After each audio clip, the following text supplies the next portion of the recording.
Boa noite, eu sou Mariana Monet, gerente de marketing da revista Harvard Business Review Brasil, e vou ser a mediadora essa noite do webinar com Ana de Magalhães, que vem a ser uma advogada formada pela USP, jornalista formada pela PUC, e tem um trabalho de mais de 12 anos com mediação e de conflitos e negociação. Além de tudo isso, ela é editora-chefe da Harvard Business Review Brasil. Boa noite, Ana. Boa noite. Boa noite para todos que estão aqui compartilhando esse tempo aqui conosco. Hoje nós vamos conversar nessa série de webinars da Harvard sobre negociação, né? E muito baseado nesse livro que está na coleção que nós estamos apresentando cada noite para vocês. E esse de hoje é Negociações Eficazes, que é do Jeff Weiss. Tá? Para nós conversarmos sobre negociação, nós temos só uma hora, né? E o leque de possibilidades é muito grande. Então, eu pensei aqui de nós, né, fazermos mais uma conversa. Eu gostaria que fosse uma conversa, onde eu vou falando algumas coisas e, por favor, façam perguntas. Né? Eu e a Mari aqui... Né? A Mari recebe, eu falo, eu faço todas as perguntas que vocês colocarem aqui no chat, eu passo para a Ana no devido momento, e aí a gente tem mais fluidez na aula. Isso, eu preferia que fosse mais uma conversa do que uma longa exposição. Enfim, de toda forma, o que eu pensei para nós hoje nessa hora que temos? Falar um pouco do que é negociação, para que ela serve, que modelos existem, né? Como é que a gente negocia, de que forma a gente pode negociar, o que a gente precisa fazer para se preparar para uma negociação, que na verdade é a parte mais importante. Bem preparada, tudo o resto fica mais fácil. E depois, o que pode ajudar no sucesso de uma negociação e o que pode prejudicar uma negociação, tá?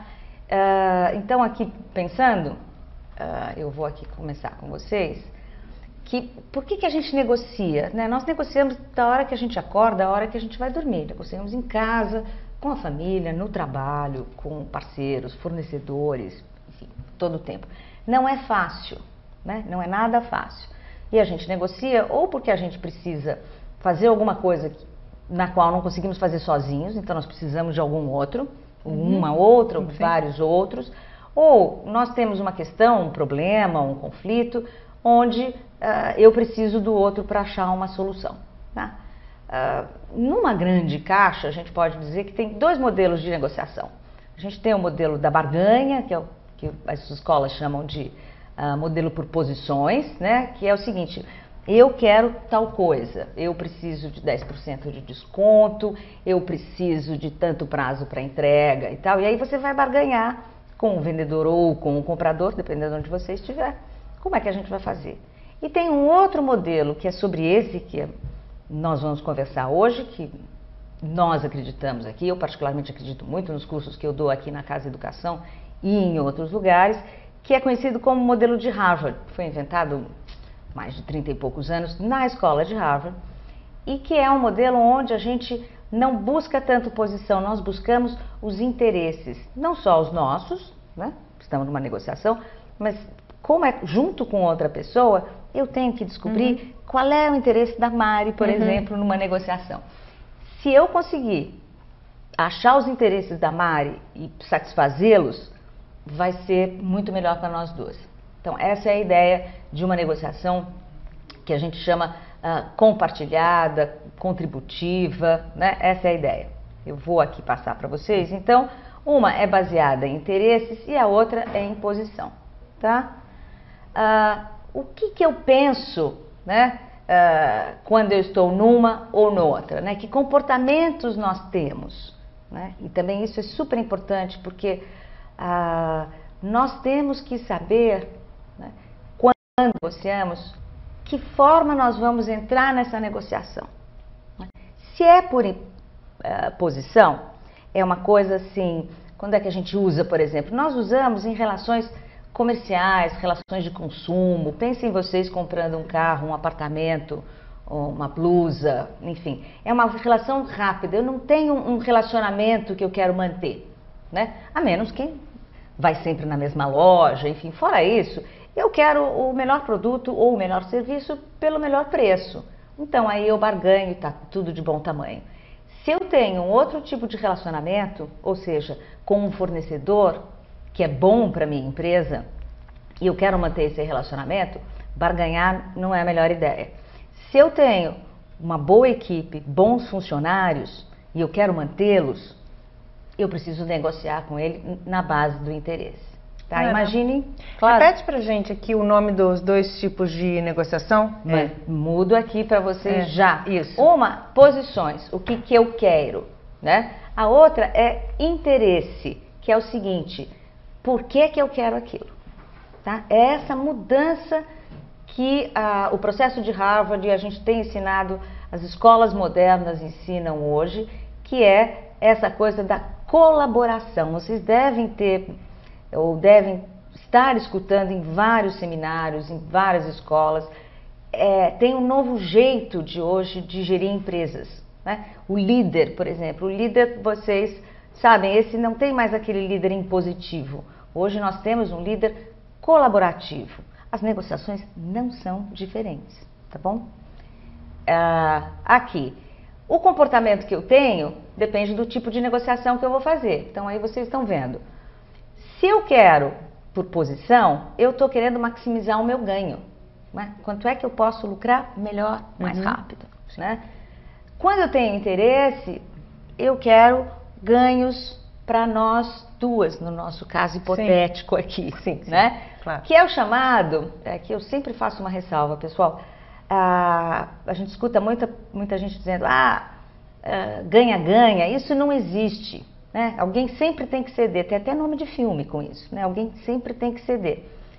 Não é verdade, eu posso garantir para vocês, ganha-ganha não é a melhor expressão, porque remete a essa ideia, mas é o seguinte, quando você procura os interesses dos dois lados, os dois vão ganhar. Isso não significa que você vai ganhar a mesma coisa que você queria.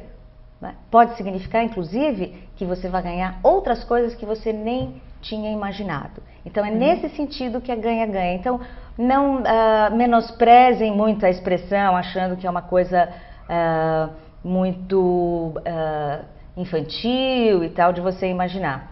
Tá? Não se prendam pela expressão. Agora, quando eu estou querendo maximizar o meu ganho, o que eu tenho? Eu tenho um comportamento adversarial. O outro é o meu inimigo. Né? Eu não vejo possibilidade de uma boa relação com ele. Se eu estou numa negociação colaborativa, eu quero trocar interesses, então eu quero manter a relação. Então eu tenho uma outra postura, uma outra abordagem.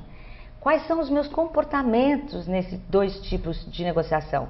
Um é competitivo. Nosso mundo é muito competitivo atualmente. Né? Eu preciso correr atrás do prejuízo, vamos lá e tal.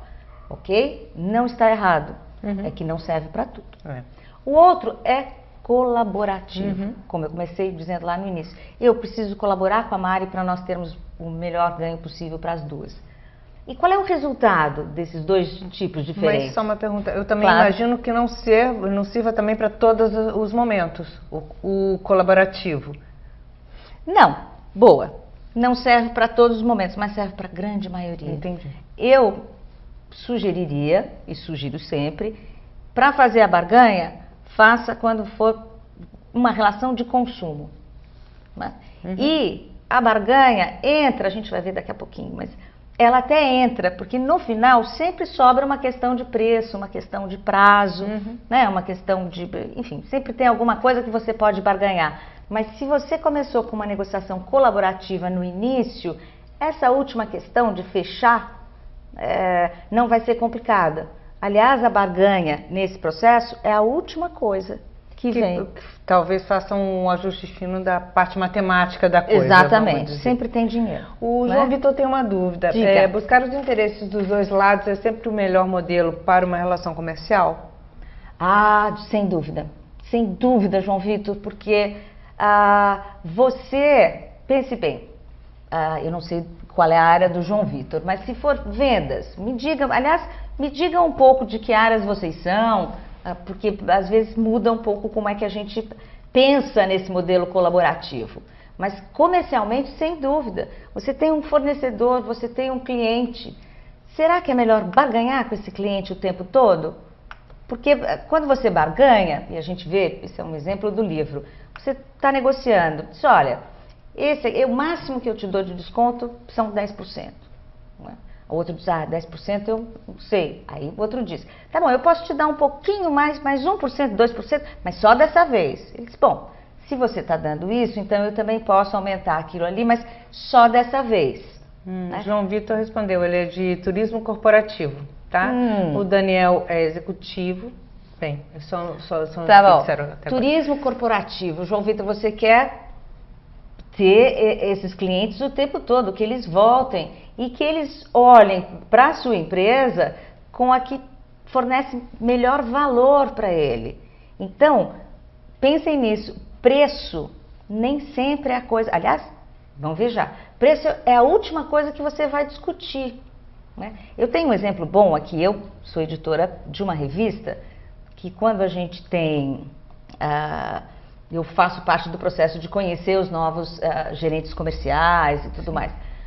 Quando eu me lembro que uma vez nós estávamos conversando com esse gerente, ele chegando, ele disse, bom, mas a revista é cara. Aí eu disse, não vai dar certo, porque ele estava olhando o preço. A revista é cara? Depende. A revista custa R$50, esse é o preço de banca da revista. Se nós formos comparar com a Veja, com outras revistas, tá bom, essa é a questão. Um bom vendedor jamais aceita a fala do comprador de que é caro. Fujam disso. Né? É caro, o que você vai explicar para ele? Olha, eu entendo que realmente esteja fora do que você imaginava, mas deixa eu contar para você o que eu vou te entregar neste valor. Né? E aí é que você vai começar. Nunca admitam, primeira dica da noite, nunca admitam que o produto é caro. Não importa. Né? Você está começando muito mal uma negociação. E como é que você admite? Né? Você diz, eu não admito. Admite quando você diz, não, mas a gente pode pensar num desconto. Você admitiu, na hora. E aí, você entrou na barganha e vai ser muito difícil de sair. Tá?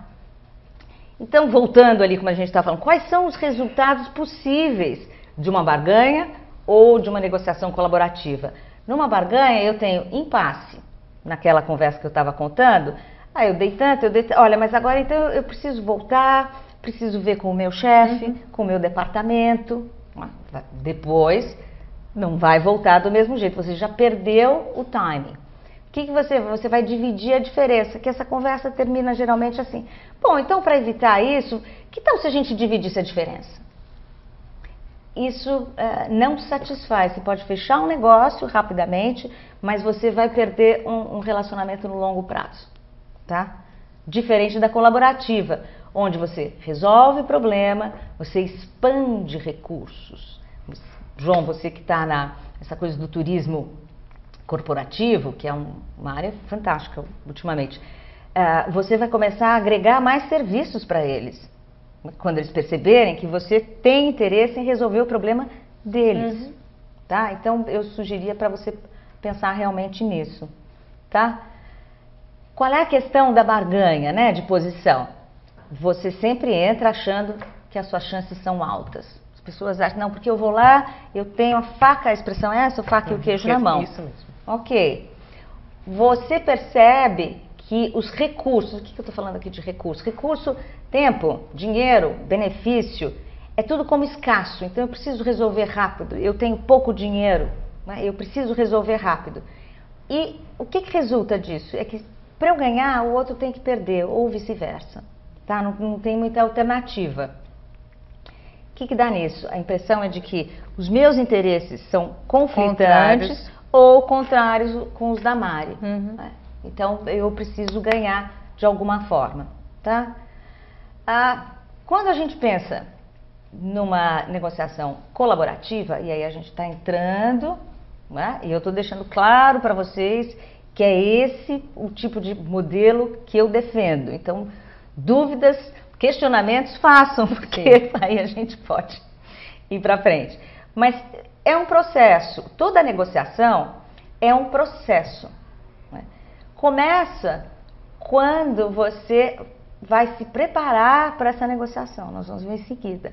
A preparação te garante 50% de um bom resultado.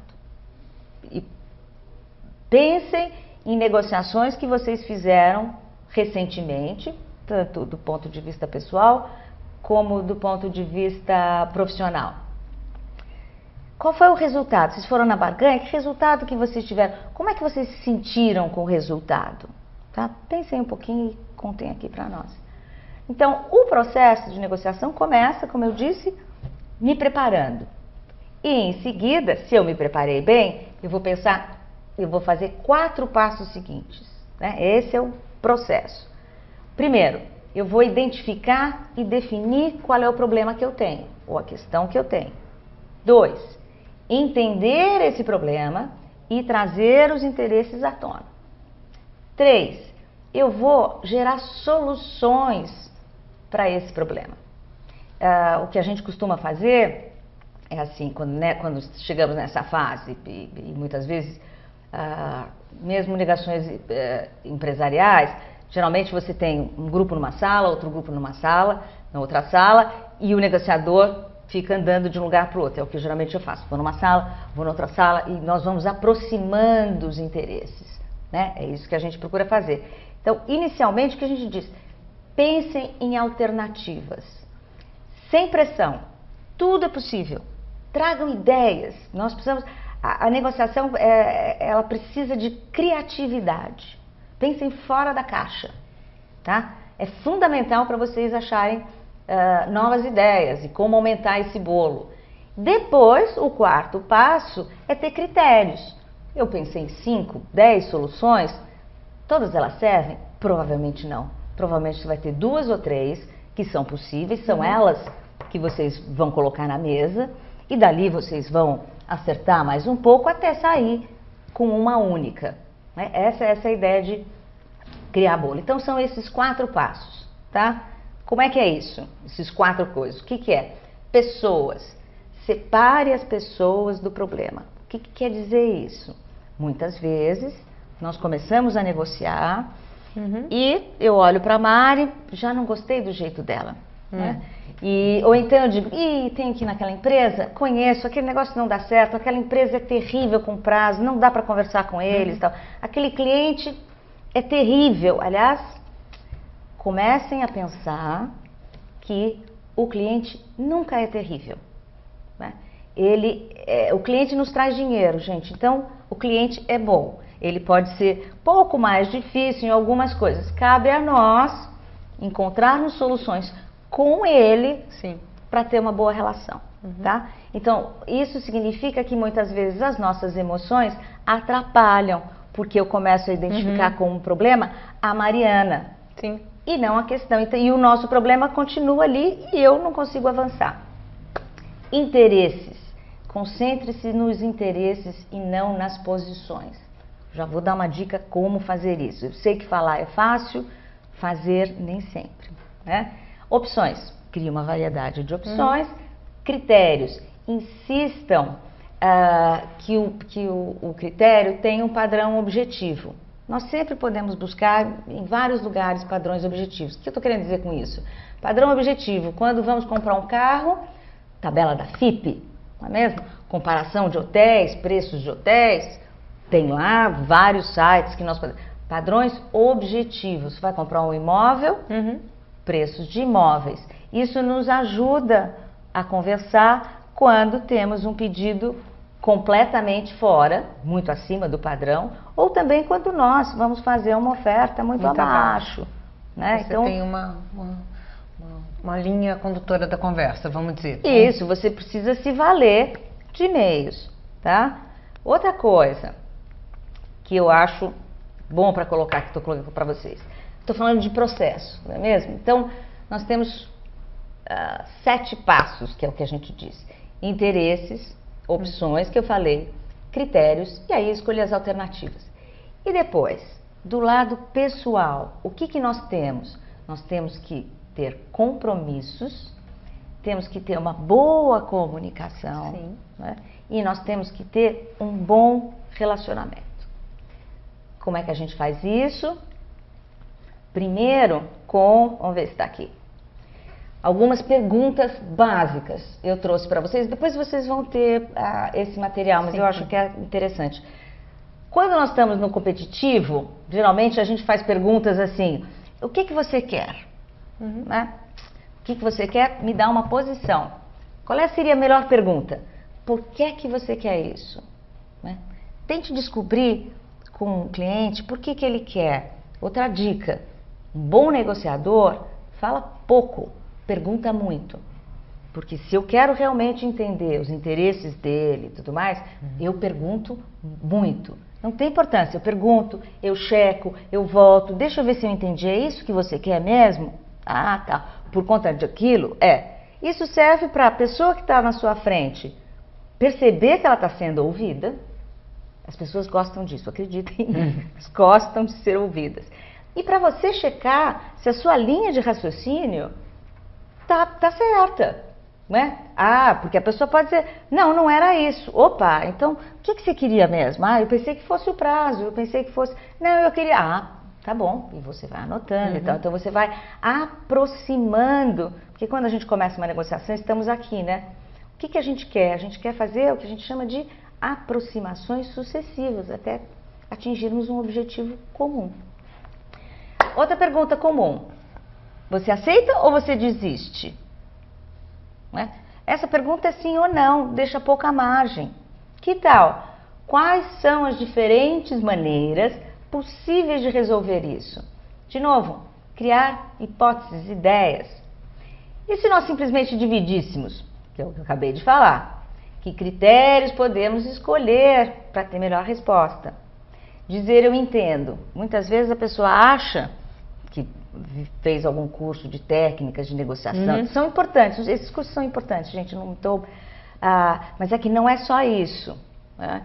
E é muito comum nesses cursos dizer, não, você precisa dizer que entende, balançar a cabeça, tem toda uma coisa do gestual, como é que você coloca, postura e tal. Isso ajuda, né? Mas as pessoas do outro lado são inteligentes, na maioria das vezes, né? Então elas saberão se é só um truque e se você só está cumprindo um ritual e um checklist do seu último curso. Demonstre que você tem interesse e quer entender. E isso é um pouco mais complicado, mas não é impossível.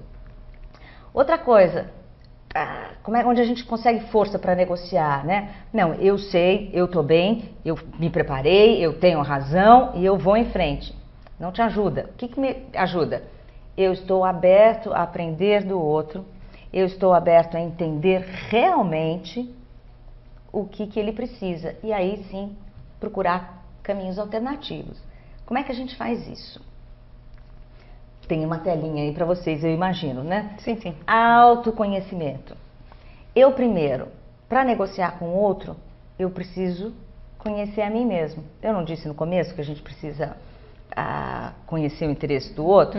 Bom, eu preciso me conhecer, saber quais são os meus interesses e como é que eu funciono. Uma negociação, 50% dela são emoções. Emoções. Então, como é que eu sei o que me aborrece, né? Numa conversa, eu conheço os sinais físicos que eu tenho quando eu começo a ficar irritado. Pensem em vocês, né? Sinais físicos, o que eu estou dizendo?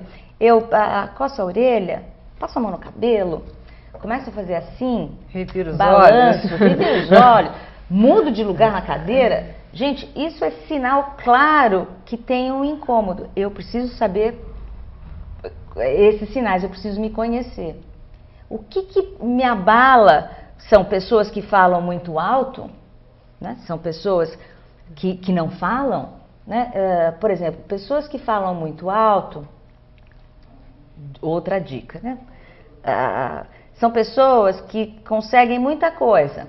É o chefe que grita, é o negociador que levanta da mesa e vai gritando e tal. Tem uma técnica que muitos de vocês conhecem, que é quanto mais alto a pessoa fala, mais baixo você fala.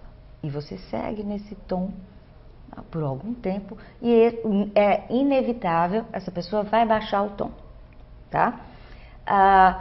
por que que funciona? Por que que as pessoas continuam gritando? Porque funciona, gente.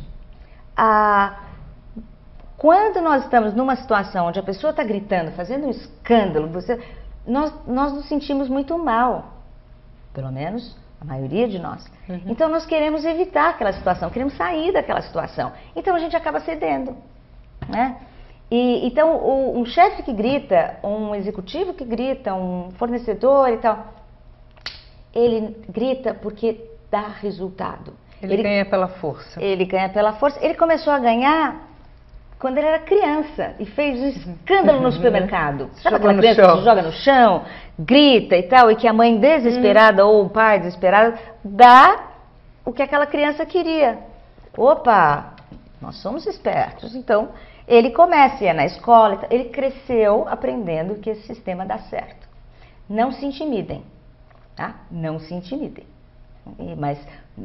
E com uma certa sorte, eu diria, essa figura está diminuindo um pouco nas empresas, justamente por aquela coisa que eu disse do líder. Esse líder autoritário que resolve tudo no grito, não faz mais parte do nosso dia a dia.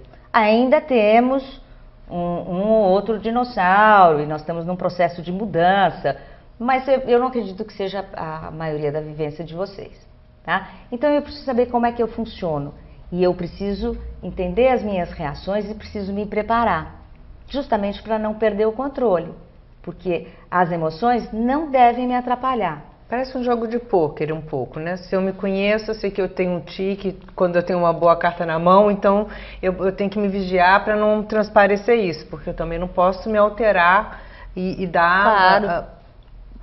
Boa analogia. Boa analogia, né? A ideia é justamente essa. Isso não quer dizer que a gente vá virar um robô, de forma nenhuma. Mas é que nós precisamos deixar o nosso foco na questão que nós temos.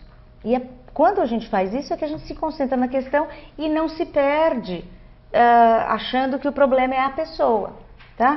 Essa é a grande diferença, né? Que perguntas eu tenho que fazer para saber se eu realmente me conheço? Primeiro, eu sei quais são os meus valores, não é? Isso faz parte da nossa essência. Eu me dou melhor, eu converso melhor com pessoas que têm valores parecidos com os meus. Quando eu chego numa mesa de negociação, onde as pessoas têm outra cultura, por exemplo, que é muito comum nesse nosso mundo globalizado, né? É muito provável que vocês conversem com pessoas de outros lugares. E eu nem estou dizendo da China, gente, eu estou dizendo... Se eu moro em São Paulo, estou conversando com alguém do Piauí. Ou se eu moro no Piauí, estou conversando com alguém do Rio Grande do Sul. As culturas regionais nesse nosso país, fantasticamente grande, são muito diversas. O tom, a brincadeira, tudo isso é importante, né? E se tem uma pessoa muito diferente de mim, a nossa tendência é ficar um pouco de pé atrás, né? Então eu preciso saber qual é o gatilho que me deixa indisposta naquela conversa, né? Eu tenho uma escuta ativa, talvez você já tenha escutado essa palavra, essa expressão. O que é uma escuta ativa? É simples também, difícil de fazer. Não é difícil de fazer, eu diria que só requer prática. A maioria das vezes, quando nós conversamos, nós não estamos realmente escutando. Enquanto a Mari está falando comigo, eu já estou pensando na resposta, né? Não nos ajuda numa negociação. Eu diria que não nos ajuda quase nunca, mas numa relação pessoal, então é um desastre, porque nós já imaginamos o que ele ou ela vai dizer, então eu já tenho a resposta na defensiva pronta. O tempo inteiro. Pois é. Então isso não ajuda. A escuta ativa é realmente estar aberto. O que é estar aberto? Sem pré-julgamentos, né? Se afastem um pouco, deixem os seus valores de lado, os seus preconceitos de lado e deixem eu escutar o que essa pessoa que vem de outro país, de outra região, que tem uma religião completamente diferente da minha, que trabalha numa empresa com cultura completamente da minha, se permitam a ficar curiosos. O que será que ele pode me surpreender? E eles podem nos surpreender, mas a gente tem que dar uma chance. Tem uma pergunta interessante do João Vitor. Tá Boa, João super Vitor. Estou adorando participativo. você, João Vitor. Diga lá. Um bom negociador é aquele que se adequa aos valores do outro? Você não precisa se adequar aos valores dos outros, você tem os seus, né? E claro que você pode mudar os seus valores, ele pode trazer um valor novo que você não tinha e você dizer, opa, né? Que bom, você não precisa se adequar, mas você precisa respeitar e entender o valor do outro, né? Essa é a diferença. Eu não preciso virar um budista para respeitar um budista, mas eu tenho que estar aberto a poder entender como é que pensa um budista. Porque se eu parto do pressuposto, puxa, budista é muito chato, para eles está tudo ótimo, e é tudo legal, e a vida não é assim, eu não escuto o que a Mari budista tem para me dizer. Então tem uma pequena diferença. A outra coisa que a gente tem que pensar é, qual é a minha intenção de fato? Eu quero provar que tenho razão ou eu quero um resultado efetivo? No dia a dia a gente diz eu quero provar que eu tenho razão, eu quero ser feliz, né? No mundo dos negócios é provar se eu tenho razão ou se eu quero um bom resultado. Qual é a minha flexibilidade? Para que eu estou aberta, tá? Outra coisa, mapeei cenários possíveis, né? Vamos lá na preparação. Eu tenho que me preparar. Como é que eu me preparo? Eu me preparo identificando o meu problema. Depois, como é que eu cuido do outro? Porque eu tenho que preparar o outro, o interesse do outro. Eu tenho que buscar informações. Sempre busquem informações. E às vezes são coisas simples. Por exemplo, digamos que eu não conheço a Mari, ela é uma diretora de marketing que eu vou conversar hoje, e ela me foi dada aqui como uma mediadora. Eu estou aqui numa coisa próxima com ela, né? Preciso dela para que nós tenhamos uma noite agradável, eficiente, que ajude vocês, né? Ela também está aqui, então eu tenho que imaginar qual é o interesse dela estar aqui, por que ela está aqui, quem é a Mari, né? Então o que eu vou fazer? Mínimo, básico, eu vou olhar no oráculo, Google, né? E lá eu vou achar no LinkedIn, no Facebook e tal. Uma rápida pincelada, eu descubro minimamente o que é a Mari. Quando eu chegar aqui, né, eu chego, Mari, eu já sei das coisas que ela gosta, eu fui atenta, eu prestei atenção nas postagens, eu vi onde ela trabalhou e tal. Eu vou ter o que a gente chama de rapport, né? Primeira coisa, vou fazer perguntas, ali a Mari já vai, em tese, se ela for uma pessoa normal, e a maioria de nós é normal, ela já vai me olhar com uma cara mais simpática e tal. E eu vou fazer aqui uma relação com ela. E o nosso webinar, em tese, vai ser melhor. Eu diria em tese não, será melhor. Então, isso é um pouco do que a gente precisa se preparar. Se for uma coisa mais complexa, um acordo complexo numa empresa, se eu estou contratando uma equipe nova, né?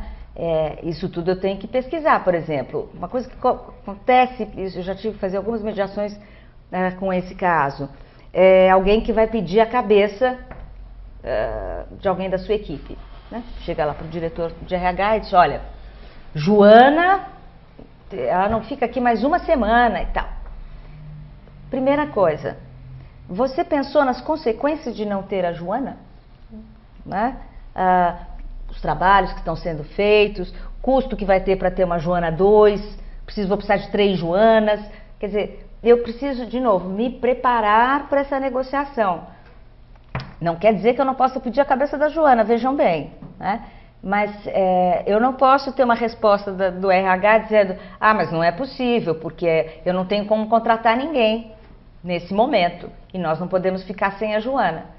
Se você se preparou, você tem alternativa para ficar sem a Joana na equipe. Você já pensou como é que você pode realocar as pessoas? Já conversou com essas pessoas, de alguma forma, para saber se isso é possível? Né? Você está disposto a fazer um projeto extra, alguma coisa que a sua equipe dê mais um dinheiro que você possa contratar uma nova Joana? Enfim, prepare-se para pedir a cabeça da Joana.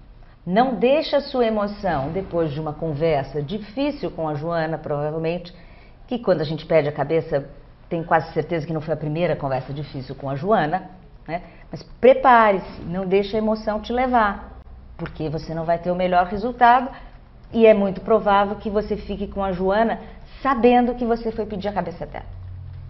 Não te ajuda, tá? Então, eu preciso adaptar a minha estratégia a essa mudança. Como é que eu vou fazer? Tem muitas formas de fazermos isso, mas essa preparação é fundamental, tá? Depois, o que eu tenho que saber? Interesse, né? Como é que eu descubro esses interesses? Tanto da outra parte como os meus, claro, porque vamos combinar que também quando a gente está numa negociação, eu quero atender bem os meus interesses. Que princípio que eu estou partindo? Eu estou partindo do pressuposto, a escola de Harvard, que para atender da melhor forma possível os meus interesses, eu tenho que atender também os interesses da outra parte. No nosso caso, da noite de hoje, os da Mari. Você vai pensando o que nós estamos negociando. Então, quais são os meus interesses e por que eu quero aquilo, tá? Quais poderiam ser os interesses da Mari e por quê? Tem terceiros envolvidos nessa questão, que eu preciso saber também quais seriam os interesses dele. Nesse exemplo que eu dei da Joana, por exemplo, se é uma equipe e tudo mais, quem daquela equipe será afetado com a saída da Joana ou com a permanência da Joana, tá? Quais interesses são compartilhados, quais são só diferentes e quais são só conflitantes? Muitas vezes a gente acha que é tudo a mesma coisa. Não é. Nós precisamos saber disso. E aí, opções. Quando eu estava dizendo que a gente precisa criar opções.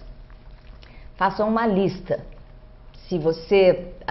muitas vezes a gente pode se preparar por um longo tempo, outras vezes não. Você estava pensando em conversar com a pessoa na semana seguinte, encontra com ela no corredor, como tem um exemplo ali, encontra no corredor, olha, vamos conversar a semana que vem, eu estou com esse projeto, queria ver se você podia me ajudar, alguém da sua equipe.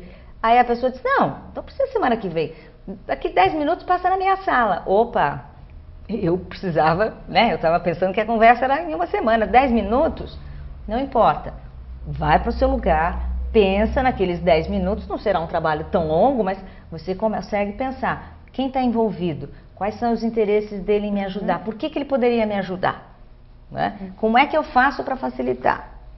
Diga. O João Vitor quer saber, quando você fala de preparação de cenários, quantas variáveis seria o adequado? João Vitor, procure o maior número possível. Você não vai estar perdendo tempo. Por quê? Você vai estar investindo tempo. Talvez nesse caso, no caso fictício, você tem 2 ou 3 variáveis que você precisa. Se você pensou em 3, 4, já está aqui dentro. Uma vez aqui dentro, num próximo, você já sabe o que fazer. Então, não há um número certo, não tem fórmula mágica. Por que não tem fórmula mágica? Porque nós vamos estar lidando com pessoas. O contrato que vai sair, sempre sai um contrato. O contrato, ele sim, é muito diretivo e tudo mais. Mas antes você precisa desse relacionamento. E isso não é uma equação matemática. Mas eu diria, quanto mais possibilidades você encontrar, melhor. Tá? Depois, eu tenho que elaborar opções para atender esses meus interesses e o dele. Quando eu digo criativo, eu estou realmente dizendo criativo. Eu vou dar um exemplo que é de um artigo da Harvard, entre centenas que eu já editei nesses últimos anos. Um me chamou muito a atenção, que é sobre o naufrágio do Titanic. O Titanic foi um navio fantástico, maravilhoso, a maioria de vocês deve conhecer, que afundou na viagem inaugural. Era um navio que supostamente não afundaria. Bateu num iceberg, deu tudo errado. Em 4, 5 horas ele afundou. Menos de 1/3 dos passageiros sobreviveram. Né? Por quê? Porque tinha muito menos bote capaz de levar todos a salvo. Né? Então, sei lá, era muito pouco, fora o pânico e tal, mas digamos, acho que sobreviveram 200, 300 pessoas, eram mais de 1.000, procurem no oráculo exatamente o número, mas a proporção está certa. Então eu vou deixar aí para vocês uma questão, quem sabe a gente consegue resolver no final. Que formas poderia haver para salvar mais da metade, ou mais não, mais de 70% dos passageiros do Titanic? Acreditem, existe, não é complicado, só precisa ser criativo. Façam aí, eu quero depois escutar que ideias vocês têm. Tá bom? Então, criatividade. Depois, critérios, né? Critérios relevantes. Que é importante nesse caso? Você está me perguntando, João, quantas alternativas, que cenários eu faço? Faça quantos você conseguir. Às vezes, não tem muita coisa mesmo, né? Mas tem sempre mais de um. Eu diria que pelo menos tem 3 cenários sempre. Tem o seu, tem o dele e tem um possível. Esse possível que a gente não costuma trabalhar muito, né? Alternativas, como satisfazer o interesse da outra parte. Deixo aí a questão do Titanic para vocês. Como eu melhoro a minha alternativa? Vamos ver já. Aqui, vamos lá. Tem uma perguntinha antes. Claro. O João Vitor disse que tem dificuldade de negociar quando não está preparado. Não, você não está sozinho, João Vitor. Nesse caso, seria melhor protelar? Ganhar tempo? Depende, né? Não sei bem o que você quer dizer. Se você não se preparou, então foi pego, vamos usar esse exemplo que eu dei, não sei se te ajuda muito, mas você foi pego, você queria uma semana para conversar, ele disse que tem 10 minutos. Se for uma coisa mais complexa e tudo mais, você realmente não se sentir preparado, seja honesto. Vá lá e diga, Mari, puxa, não estou com o material pronto. Super obrigada primeiro eu agradeço sempre, gente, obrigada pela sua disponibilidade de me atender rapidamente e tal, mas você me pegou desprevenida, eu não consigo trazer todas as informações que eu gostaria e tal. Podemos marcar para amanhã? Tal, aí também não vai ser mais. Se você puder e que seja vantajoso para você, né, faça isso. Protelar no sentido de não retorno e-mails, não atendo ligações de telefone. Escondo embaixo da mesa quando a pessoa passa no corredor. Isso, vê a pessoa longe, volta rapidamente, entra no banheiro. Eu desaconselho completamente. Por quê? Porque você não está fazendo nada para resolver a questão. Porque uma coisa é quando não é protelar, aí eu estou adiando, porque eu vou buscar informações, soluções e vou me preparar, o que vai ajudar para nós dois. Então, tudo bem. Se eu estou só protelando e fugindo, eu estou adiando o problema, ele vai ficar maior, porque você não buscou nenhuma solução.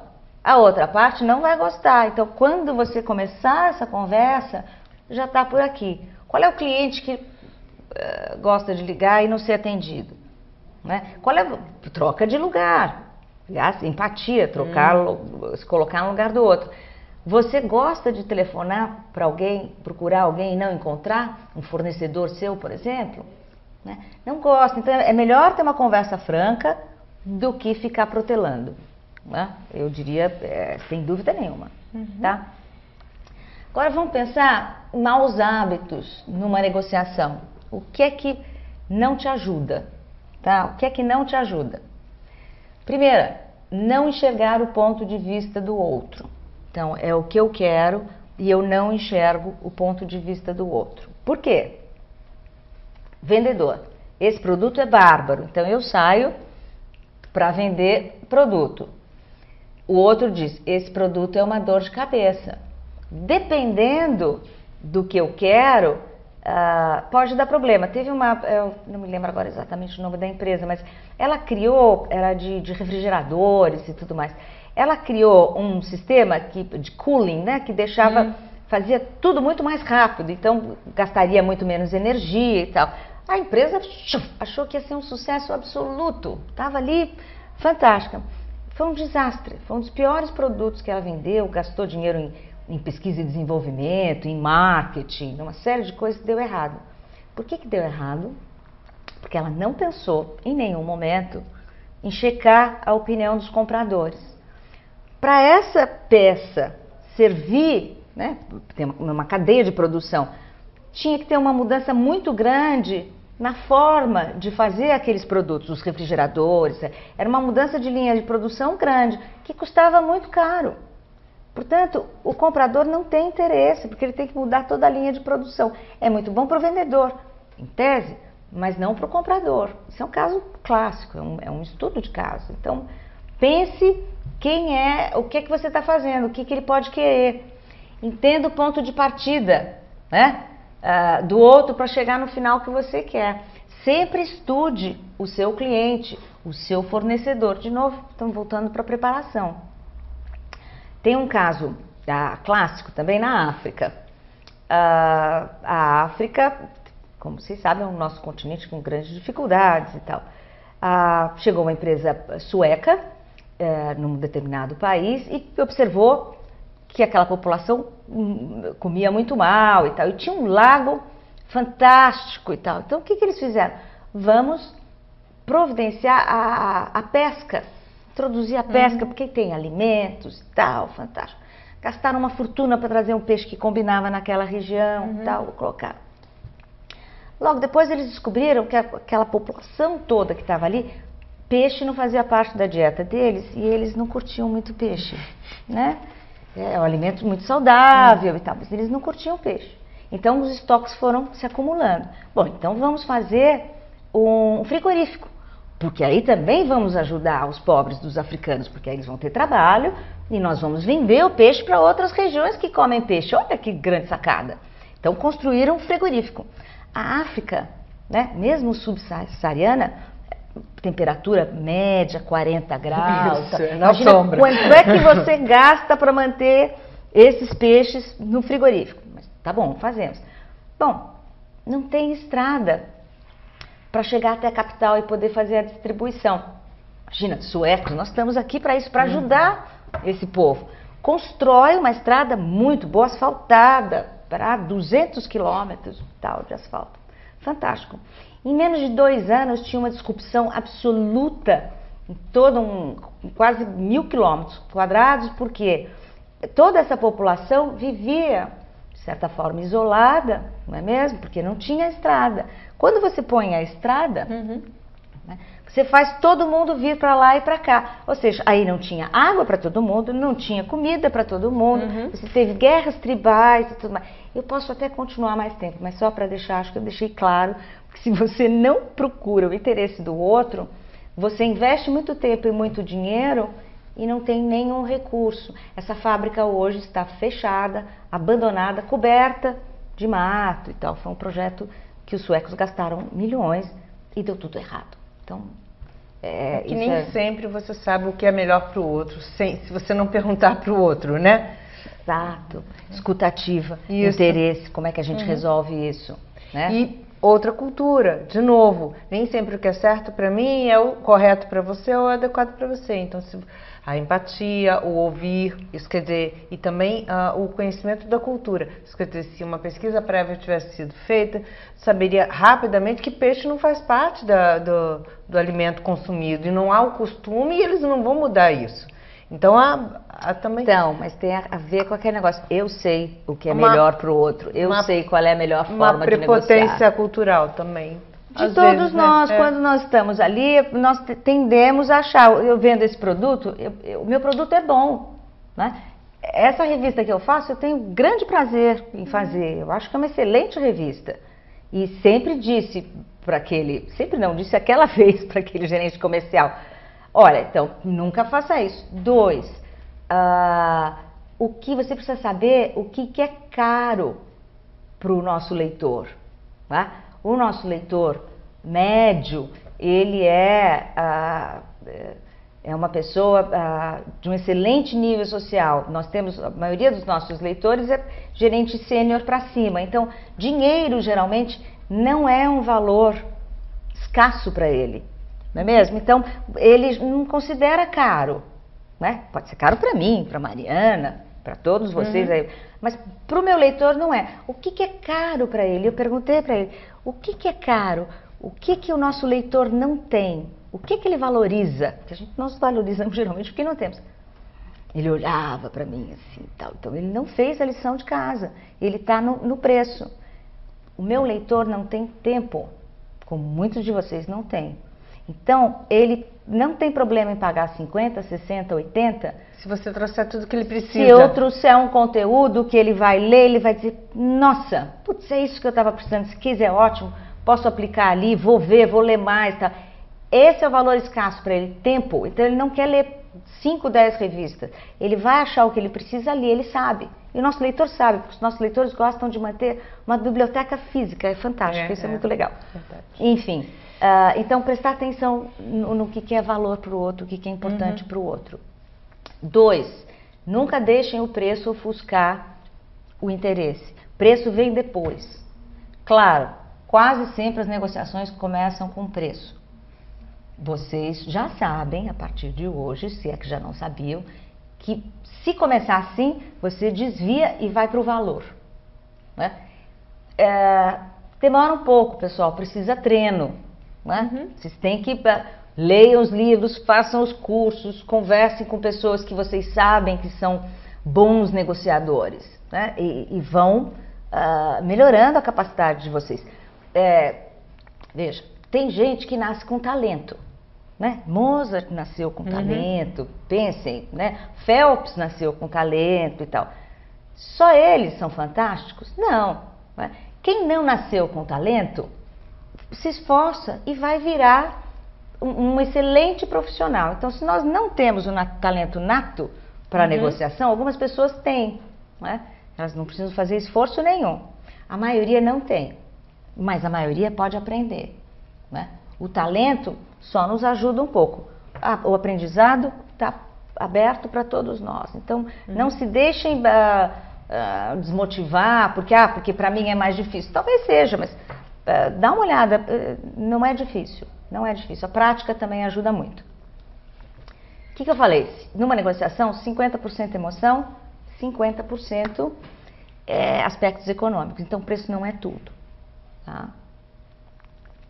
Quais são os fatores críticos nessa equação de negociação? Relacionamento. Primeira coisa, como a gente chega e conversa com as pessoas, como nos relacionamos com as pessoas. Expectativas compartilhadas. Né? Eu preciso ter uma ideia que eu e a Mariana estamos aqui juntas para tentar resolver um problema de venda, um problema na equipe, um problema de um contrato. Então, nós estamos juntas. Essa é uma boa imagem. É verdade. Essa coisa do não outro. Um contra o outro. Isso, a ideia de que um na frente do outro, a gente sempre fala isso, olha, a negociação, né, um está na frente do outro. É bom estar na frente do outro, porque eu preciso ver o outro, preciso ver as reações do outro. Lembra? O tique, aquela coisa toda, o corpo fala, que eu tenho certeza que vocês já ouviram essa expressão e talvez muitos prestem atenção nisso. Continuem prestando, porque o corpo fala mesmo, a menos que a pessoa já seja treinada. Portanto, ela vai se cuidar, como a analogia da Mariana, que é um jogador de pôquer. Né? Mas mesmo assim, tem vários... vocês podem procurar no YouTube, tem negociações muito bem feitas, verdadeiras e tal. É infalível. Não é incomum as pessoas começarem assim, né? Assim, isso é uma boa pose e tal. E muitas vezes elas terminam assim. Elas terminam checando coisas, elas terminam mais próximas e tal. Mesmo quem sabe, são truques, né? Mas quando você está caminhando bem numa negociação e você também relaxa, né? Você relaxa e aí você não precisa mais ficar usando esses truques, né? Como é que eu trago o outro lado para negociar comigo, né?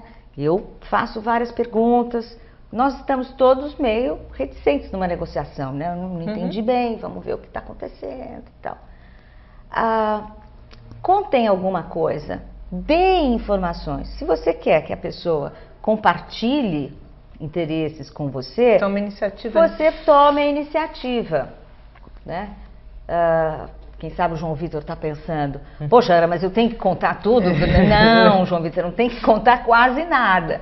Você conta o que pode contar no começo, né? Tenho certeza que em várias ocasiões a gente tem alguma coisa que nós podemos contar, que não vai atrapalhar em nada. Não estou entregando o ouro. Isso faz com que o outro também conte alguma coisa. E eu crio o quê? Confiança. Uma boa negociação precisa ter confiança entre as partes. Né? E eu estabeleço a confiança quando eu mostro primeiro o que eu confio. Sim. E com o tempo você vai entregando mais coisas e tudo mais. Mas não tenho medo de fazer esse primeiro passo, né? Aliás, os números mostram quem faz os primeiros passos costuma ter os melhores resultados. Outra pergunta que também é muito comum é: devo fazer a primeira oferta? Isso está né, em Harvard tem, eu fiz lá em Harvard você faz um curso que você tem várias simulações reais. Então, eu recebo um caso completo. Primeiro é um caso só com 2 pessoas, depois é um caso de múltiplos partes e a coisa vai complicando. Mas eu recebo o meu papel, então eu sou diretora de uma empresa ou sou funcionária e tal. E um colega meu, que eu não conheço, nunca vi e tal, muitas vezes nem está na mesma sala, está na Índia, recebe, e eu vou ter que ter essa discussão com ele, né? E aí sempre depois a gente volta e discute. Foi melhor fazer a primeira oferta? Ou seria melhor esperar? O que eu posso conseguir? Geralmente, quem faz a primeira oferta consegue o melhor resultado também no final, né? E, claro, faça uma oferta primeiro, se você estiver bem preparado, com critérios objetivos, porque senão você corre o risco de dar um preço muito alto ou um preço muito baixo, se for a questão for preço. E aí, de novo, aquele lastro que você disse, que, né, você tem um embasamento na hora de fazer aquela oferta, como uma tabela FIPE ou o que for, para também não ficar muito fora, para um lado ou para o outro. E você traz e diga: olha, não é muito fora do mercado. Vamos ver o que a gente pode continuar daí. Mas você tem mais controle do outcome, do resultado, tá? Então, essa é uma dúvida que sempre surge. Se der, faça a primeira oferta sem medo. O João Vitor deu uma solução aqui sobre o Titanic. Vamos ver, João Vitor. Sobre o Titanic, creio que negociar com quem estava nos botes para ficar um pouco cada um, assim salvaria o dobro de pessoas. João Vitor, eu amo você de paixão já, porque você deve ser uma pessoa conciliadora. Imagina numa noite tenebrosa, gelada, o navio está afundando, pegando fogo, 1000 pessoas querendo ir pro bote. Quem é que estaria disposto a negociar o lugar no bote? Tinha gente tirando criancinhas, mulheres do bote. Não, João Vitor, você é um homem de bom coração, mas está longe disso. Vamos pensar, que outras formas salvar a pessoa? Vou dar uma dica, ajudando vocês. O que o navio teria, o próprio navio, o que haveria no navio que poderia ajudar mais pessoas a sobreviver? Vamos lá, enquanto vocês pensam. 2, 3 aqui, processo, né? Nós estamos aqui fechando. Processo de 4 etapas. Né? Pessoas, interesses, critérios alternativos. É sempre linear, né? A ideia é linear. Isso não quer dizer que o processo não ande um pouco para lá, vai e volte, né? Às vezes eu estou quase chegando, dá um impasse qualquer, alguma coisa, eu tenho que voltar e criar novas opções, não tem problema. Tem negociações que nós resolvemos em 2 horas e tem negociações que demoram meses. Vai e volta, vão atrás de mais informações, completa aquilo, as pessoas saem com tarefas, voltam a negociar em cima com tarefas diferentes. Exatamente, tudo depende do contexto, né? Esse processo de Harvard, quem começou foi o William Ury, o Fisher, quando eles escreveram lá atrás, o livro que é clássico hoje em dia, que é Como Chegar ao Sim. Imagino que vocês conheçam, se não conhecem, deveriam ler assim rapidamente. Ele é um livro que já está de graça na internet. E como chegar ao sim, exatamente, é claro, com mais detalhes, mas é esse processo que eu estou relatando hoje aqui para vocês, que é o que ele diz. Esse processo de 4 etapas e como é que você chega ao sim, sempre procurando o outro. E o mesmo William Ury tem um livro bem mais recente, que é o Como Chegar ao Sim com Você Mesmo. E ele diz, eu demorei 35 anos, que acho que agora já tem um pouco mais, porque eu escutei ele dizer isso tem 1 ano e pouco, mas enfim, eu demorei 35 anos para descobrir que esse era o primeiro livro que eu devia ter escrito. Né? Porque ele começou, como todos nós começamos, a negociar com o outro. O que eu disse um pouco antes? Ele descobriu que eu primeiro preciso negociar comigo mesmo. Eu preciso me conhecer, conhecer os meus valores, os meus gatilhos, os né? limites, os meus limites. até onde você vai. E ele, aliás, é um outro livro muito interessante que eu recomendo a leitura para vocês. É um livro fácil, pequeno, gostoso de ler, porque ele vai nos testando e vai nos ensinando o passo a passo para fazer isso, né? Para me conhecer melhor. É muito interessante. Tem uma pergunta interessante do Vanderlei. Ele coloca aqui que ele atua no departamento de compras. Okay. Posso considerar que estou vendendo uma possibilidade para o meu fornecedor escoar seu produto para que eu fique em uma posição mais confortável para negociar melhor preço e prazo? Por exemplo, claro. Eu acho bem criativo. Olha, aqui você tem um...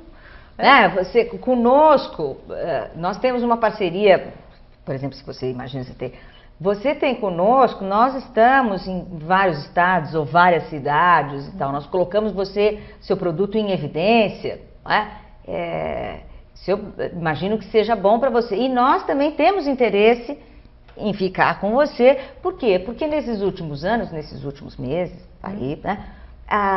Você sempre cumpriu com a sua palavra, entregou sempre no prazo correto. Nós nunca tivemos problemas de devolução do seu produto. Né? Então, veja, nós estamos aqui numa boa parceria. Né? Provavelmente, talvez você possa usar isso, você já indicou outros clientes para ele. Isso não é incomum com o fornecedor. Né? E isso é o básico. Tem outras coisas que você pode pensar. O que você podia pensar em fazer junto com esse fornecedor? Nesse nosso mundo novo de internet, onde as pessoas, não só as pessoas, mas as empresas fazem parcerias.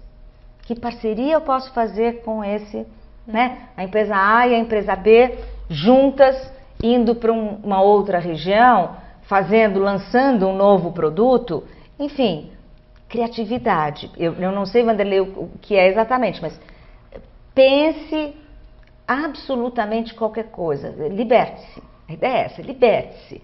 Né? Se você tiver alguém que trabalha com você, que você confia, que você possa fazer isso junto, melhor. Se você é gestor de uma equipe, né, traga isso para a equipe. Hoje o líder também é esse, é o líder que ele não é o papai sabe tudo. E não é detentor da verdade, não né? é detentor, exato. Né?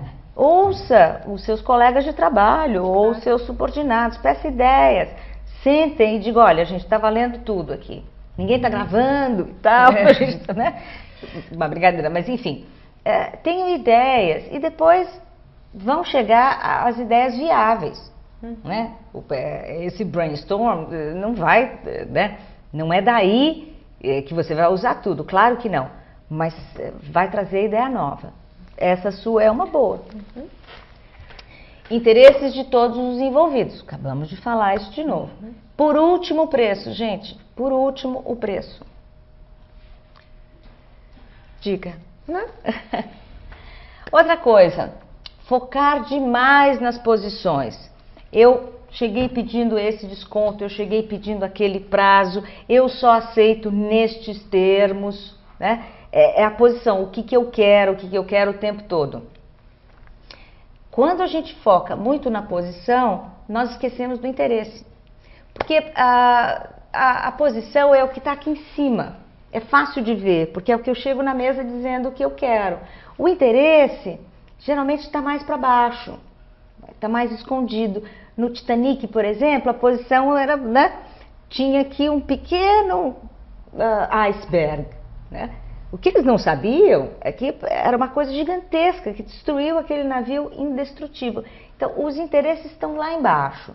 Então, é nesta conversa com o outro e fazendo perguntas e querendo realmente entender o outro que eu vou poder descobrir os interesses. Então, eu posso ter interesses mais próximos do que eu imagino. Mas por que isso não acontece quase nunca? Porque nós não nos damos ao trabalho de perguntar. Nós já partimos do pressuposto que aquele cliente é difícil, que aquele fornecedor é daquele jeito, que aquela pessoa na minha equipe é daquela forma. Então, esses nossos pressupostos que são pré-conceitos, não nos ajudam em absolutamente nada. Aí talvez, né, pode estar pensando, poxa, mas isso aí é complicado de fazer, demora e tal. Não é complicado, demora mais um pouco, mas também é uma questão de prática. Quando isso passa a fazer parte de vocês, esse novo jeito de pensar, porque na verdade o que a gente está conversando aqui é sobre um novo jeito de pensar e atuar. Serve tanto para a vida profissional como na nossa vida privada, né? Então, com a prática, fica muito mais fácil, é muito mais rápido e te dá resultados muito melhores. Por que eu estou falando isso? Porque eu acho? Não, é porque a experiência comprova, né? É assim que as melhores negociações em tempos de guerra são feitas, as melhores empresas, grandes, pequenas, usam esse método, né? Então, ele funciona melhor,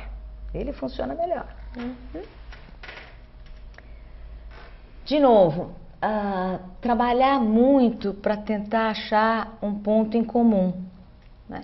A gente fica ali, não, precisamos achar um ponto em comum, Claro, uma negociação requer pelo menos um interesse em comum. Porque senão, por que eu preciso negociar com a Mari se eu não tenho nada em comum com ela? Então isso não existe. Mas, qual é a diferença entre nós? Pode abrir possibilidades de negociações muito interessantes. Eu tenho um repertório, ela tem outro repertório. Né? Ela veio de outra região, ela conhece outros fornecedores, ela tem experiência com outros produtos, com outros serviços. Eu não tenho, não conheço. Então, que tal escutar? E a diferença pode ser boa. Por que fazer sempre a mesma coisa? Né? Vem de novo essa coisa da criatividade, da flexibilidade. Nós precisamos ser flexíveis para achar que tem uma coisa nova chegando, deixa eu ver como é que é. Né? Isso serve para tudo. Serve para um novo restaurante, serve para uma nova bebida, para um novo local de férias. Né? João Vitor aí, João Vitor. Né? Onde é que eu vou mandar o meu time dessa vez? Vou mandar de novo para aquela praia em Fortaleza? Será que eu quero de novo? Né? Aí vem alguém com uma ideia de fazer um mergulho na Venezuela. Será? Pode ser bom. Ué, então, deixa eu... mas as pessoas não vão, as pessoas não gostam. Chequem antes. Aí a gente vai... Faça uma pesquisa de possibilidades na empresa. Se você é o fornecedor do serviço, ofereça isso para o seu cliente. Olha, você já testou? Se você tiver por acaso muita resistência, isso aqui o pessoal não quer, vamos lá de novo. Tal. Olha, eu posso oferecer isso. Você não gostaria de tentar uma pesquisa interna? Né? Vai ter um custo, ou pode não ter um custo, aí é preciso ver. Mas eu tenho expertise, eu posso fazer isso. E você vai ter uma série de informações subsidiárias que vão te atender numa série de outras questões. Por exemplo, qual é a época que as pessoas mais gostam de tirar férias? Né? Como é que é o tempo de divisão de equipes e tal. Dependendo da pesquisa que você fizer, e aí você oferece para fazer junto com o seu cliente, ele vai receber nessa pesquisa de onde vamos fazer esse nosso encontro, muitas outras informações. De novo, criatividade. E é um serviço novo que você pode estar dando para ele. Ele em contrapartida vai te dar uma amostragem de opiniões em que você pode usar numa próxima venda. Você já vai com uma argumentação mais forte. Então, pense nisso. O que eu posso dar? A diferença não é ruim por princípio, tá?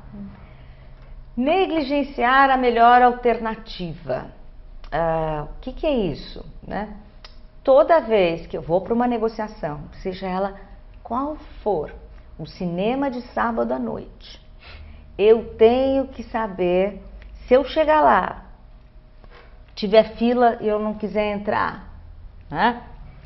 Se eu chegar, acabou o ingresso, enfim, o que eu faço? Então, quando eu vou para uma negociação, eu tenho que ter o que eu, em português, chamo, em inglês tem o BATNA, mas eu fiz uma portuguesada e eu chamo de MASA. O que é uma MASA? É a sua melhor alternativa sem acordo.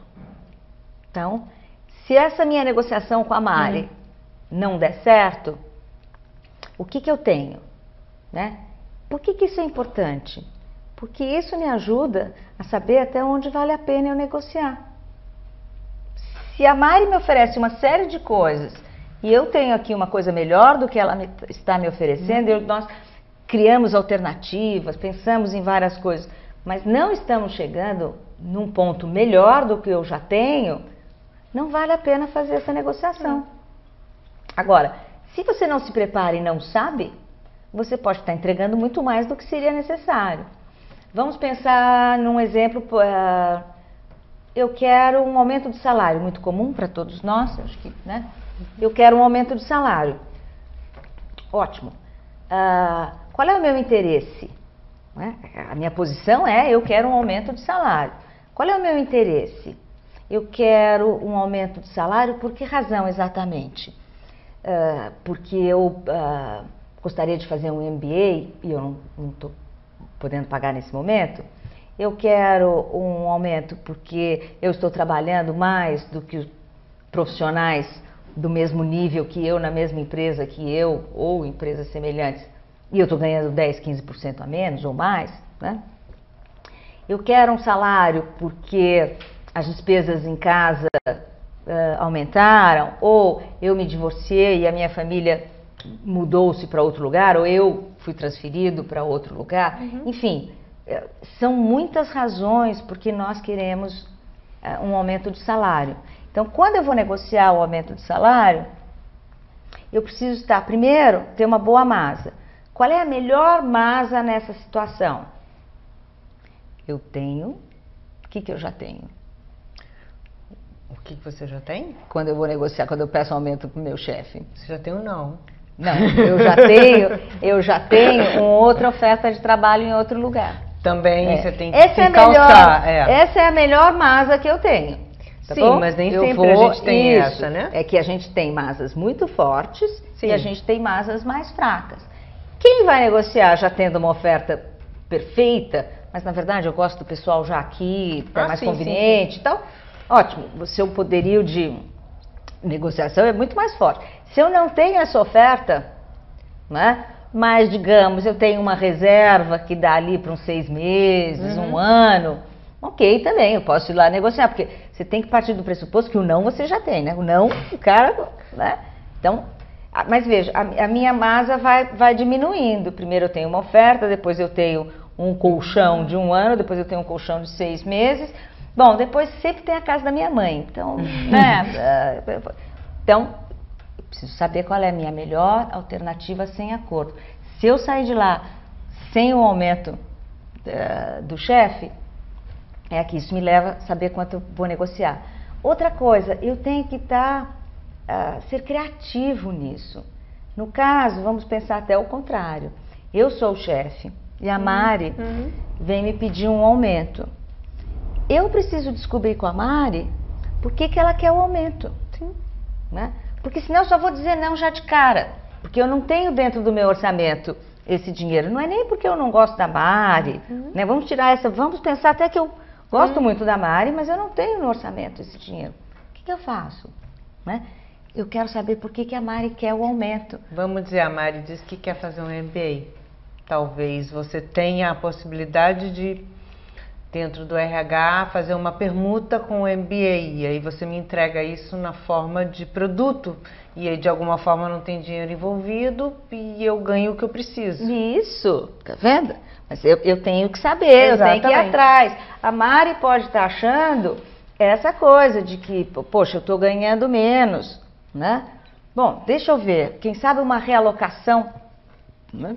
Porque quando eu estou ganhando menos, uma das coisas que está por trás, costuma estar por trás disso, o interesse, é o interesse de ser respeitado. Quando ganhamos menos que os nossos pares, né? Nem sempre o dinheiro é mais importante, é uma questão de reconhecimento. né? Quando eu ganho menos, eu não estou sendo reconhecida. Então, eu quero ser reconhecida.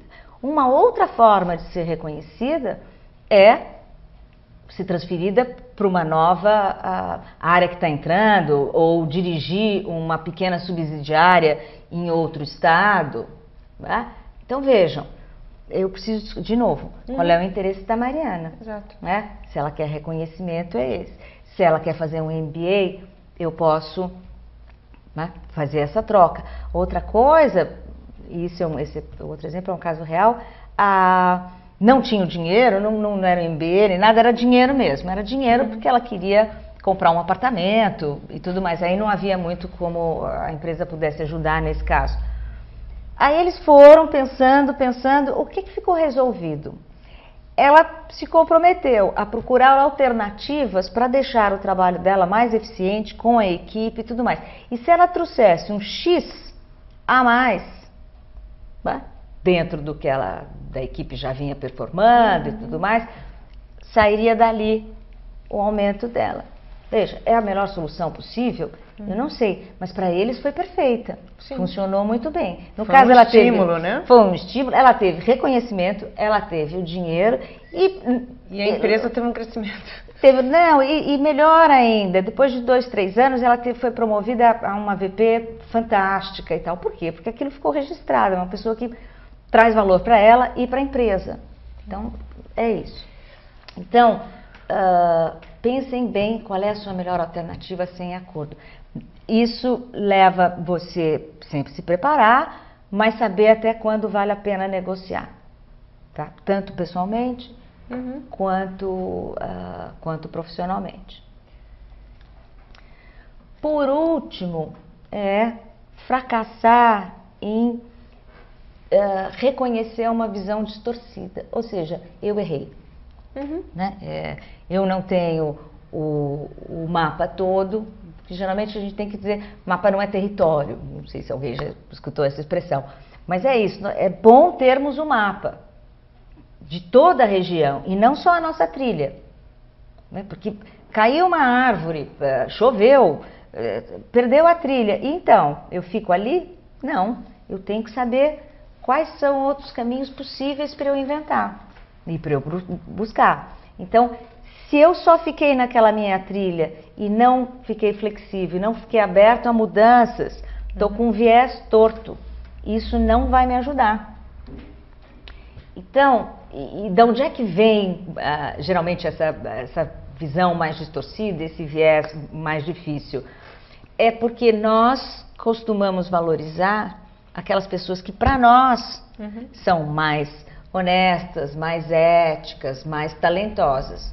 De acordo com o quê? Com os nossos critérios, claro, e com os nossos valores. Então, quando eu fico só olhando para mim e não me abro para o outro, eu estou com um viés distorcido, né? E isso me impede de criatividade. Então, nós interpretamos o mundo como dentro da nossa própria visão. Tem aquela, como é que é a música do Narciso, não gosta... Acha feio que não é espelho. Acha feio que não é espelho. Então, eu olho, eu me identifico, opa, eles são fantásticos, é com eles que eu vou. Nem sempre. Fiquem atentos, principalmente para vocês que fazem muitas negociações com pessoas fora da sua empresa. Porque, geralmente, nas negociações internas da empresa, você minimamente conhece aquelas pessoas. Mesmo assim, cuidado. Nós conhecemos numa empresa aquele pedaço que as pessoas se permitem, né, serem conhecidas. Então, também não vamos pré-julgar a Mariana, o João, e tudo, porque ela é assim ou ele é assim. Cuidado.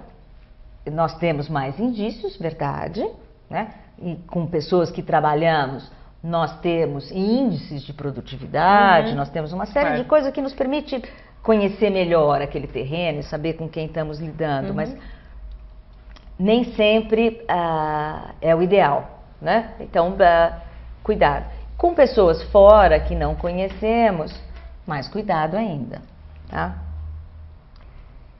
Deixa eu ver aqui. Como é que a gente corrige essa visão? Em primeiro lugar, reconheça. Não é errou a palavra exatamente. Eu acho que essa coisa de certo, errado, principalmente nas questões de relacionamento e também nas negociações, não gosto porque não nos é útil. Não é? Nos é útil dizer, não vi todas as possibilidades, né? Não prestei atenção, é melhor, porque certo e errado traz um peso terrível. Nós jogamos com aquilo que está no tabuleiro naquele momento. Se eu não podia ver o que estava naquele tabuleiro, não é que eu fui errada. O que me ajuda é estar aberta a ver o todo. Tá? A ver o todo. Isso. Tá? Procure opinião externa. Se você não conhece, tem alguma dúvida quanto à ação a tomar, como é que é aquela empresa, procure quem é que já trabalhou. Né? Vocês devem, né, tem algum conhecido que trabalha naquela empresa ou já trabalhou naquela empresa? Tem algum conhecido que já trabalhou um pouco com esse tipo de contrato? Os contratos hoje em dia são muito detalhados e é importante que eles sejam detalhados, porque eles garantem um bom relacionamento. Contratos que são muito curtos, muito rápidos, esse é o meu lado advogada falando. Mas abrem muitas brechas. Eu lembro de vários casos de brechas de que, mas isso não está em contrato, então favorece a quem? É sempre, né? Isso gera embate, gera ruído na relação. Então, quanto mais detalhado você for, mais alinhado vocês estão. Isso quer dizer, porque está escrito ali, né? Então, vamos seguir o que está escrito, né? Não dá essa possibilidade de interpretação. Interpretação. Contrato é melhor que não seja muito interpretado. Mas para fazer um bom contrato, você precisa dessa longa conversa, né? Se deixar só para o jurídico, eles farão contratos perfeitos, mas que vocês vão se odiar para o resto da vida. Não vai funcionar. Então, nada contra os advogados. Imagina, eu tenho amigos queridos advogados, já fui advogada. Mas é uma combinação. E os advogados hoje sabem disso. Os advogados trabalham muito com o cliente no sentido de entender o negócio do cliente, de novo, eles também estão saindo da caixinha. Também estão procurando entender o negócio do cliente, saber como é que eu posso ajudar, como é que eu sou mais eficiente. Eles também, nas mesas de negociação, estão muito mais pró uma solução mútua. Eu me lembro que há quase 20 anos os advogados em mediação empresarial, familiar ou mesmo negociação, às vezes na maioria das vezes, preferia que não tivesse essa conversa. Não precisa. Já brigamos ou não precisa negociar, vamos direto ao judiciário e tal. Essa postura mudou muito. O judiciário hoje está muito mais aberto à negociação, os advogados também. É uma questão de sobrevivência, porque só para fazer contrato, o Watson já faz, né? O nosso fantástico Watson da IBM. Ele faz contratos magníficos, então o advogado não será mais preciso. Então, nesse sentido, tem que ter mais inteligência por trás. Tem que ter mais inteligência. E essa boa conversa que vai possibilitar um contrato detalhado no que sentido? Que tem lá tudo que vocês conversaram, tudo que vocês pensaram, todos os prazos, todas as possibilidades. Vai ter uma linguagem menos, como é que eu posso dizer? Menos técnica, sem dúvida. Um pouco menos agressiva é a palavra. Né? Então você pode ter um contrato onde qualquer pessoa pode ler. Aliás, o professor de advocacia dizia isso. Os melhores contratos são aqueles que um aluno de terceiro ano colegial entende completamente. Então é isso. Muita complicação não ajuda. Diga. Não. Bem? Também. E prepare a causa da outra parte. O que é isso? É isso que eu estava falando lá no começo. Procure entender qual é o interesse da outra parte e ajude-o, né, a trazer, se ele não sabe muito bem, porque ele também não fez esse webinar nosso aqui hoje, ele não prestou atenção nisso, ele está ali guardando tudo para ele, não está abrindo nada, chegou com a posição, né, e nela vai ficar. Você tem que ajudá-lo a trazer, né? Outra coisa, se muitas vezes isso não acontece, tal, pergunta número 2, eu diria, não é a 1, mas é a 2. Você está negociando com alguém que pode decidir? Isso é fundamental você saber. Porque senão você gastou todo o seu tempo.